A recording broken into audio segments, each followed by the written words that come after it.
ಆ ಸ್ವಾಮಿ ನಿನ್ನ ಎರಡು ಕಣ್ಣನ್ನ ಒಮ್ಮೆ ನನ್ನನ್ನ ನೋಡು, ವಿಶೇಷವಾಗಿ ನೋಡಯ್ಯ ನನ್ನನ್ನ.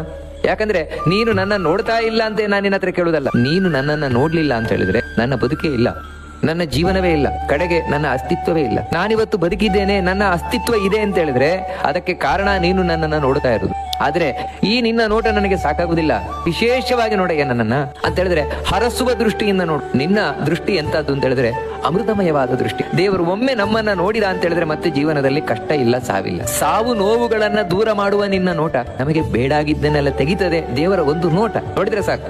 ನೀನು ಯಾವಾಗ ನನ್ನ ಬಗ್ಗೆ ಖುಷಿ ಆಗ್ತೀಯಾ ಆಗ ನಿನ್ನ ನೋಟವೇ ಬೇರೆ ಇರ್ತದೆ. ನಾವು ಒಳ್ಳೆಯದನ್ನ ಮಾಡಿದಾಗ ದೇವರು ಅದರ ಫಲವನ್ನ ಒಳ್ಳೆಯದಾಗಿ ಕೊಡ್ತಾನೆ. ದೇವರಿಗೆ ನಿಜವಾಗಿಯೂ ಖುಷಿಯಾಗುವುದು ಯಾವುದಂದ್ರೆ ನಾವು ಜಗತ್ತಿಗೆ ಒಳಿತಾಗುವ ಕೆಲಸವನ್ನ ಮಾಡಿದಾಗ, ಜಗತ್ತಿನಲ್ಲಿ ಧರ್ಮ ಸಂರಕ್ಷಣೆಗೆ ಯಾವ್ದು ಬೇಕೋ ಆ ಕೆಲಸವನ್ನ ಮಾಡಿದಾಗ ದೇವರು ಸಂತೋಷಗೊಳ್ತಾನೆ, ನನ್ನ ಕೃಪಾಪೂರ್ಣವಾದ ದೃಷ್ಟಿಯನ್ನ ಹರಿಸ್ತಾನೆ. ಸಾಕು, ಈ ಜನ್ಮ ಉದ್ಧಾರ ಆಗ್ಲಿಕ್ಕೆ ಸಾಕು, ನಮ್ಮ ಕಷ್ಟಗಳೆಲ್ಲ ಪರಿಹಾರ ಆಗ್ಲಿಕ್ಕೆ ಸಾಕು.